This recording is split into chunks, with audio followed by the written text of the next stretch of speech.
Dumating na tayo sa pagtatapos ng ating pagsasahimpapawid sa araw na ito. Ito ang Presidential Broadcast Service Radyo Pilipinas. Radyo Publiko 738.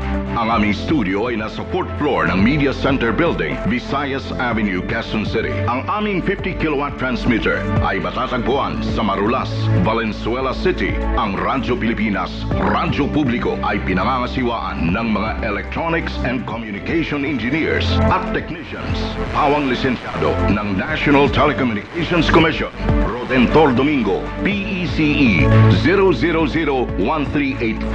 John Alvin Pelgone, ECE 0064790. Jo Marie Refarial, ECE 0070984. Rachel Joy Tinidan, ECT 0023775. Maria Teresa Segovia, ECT 0026682.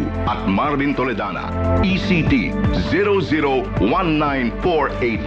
Radyo Pilipinas, Radyo Publiko 738 kHz is now signing off.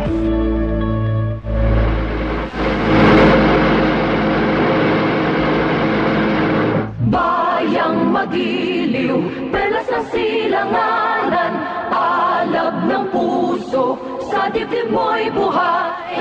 Lupang hinirang, dulan ka ng magiting, sa manlulupig, di ka pasisiil. Sa dagat at bundok, sa simoy at sa langit kong bughaw, may dilagang tula at awit sa paglayang minamahal. Ang kislap ng watawat mo'y tagumpay na nagniningning. Ang bituin at araw niya kailan pa may di magdidilim. Lupa ng araw ng walhati pagsinta, buhay ay langis sa piling mo.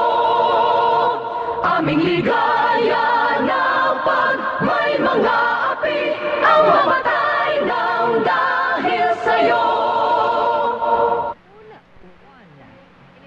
Philippine Coast Guard ang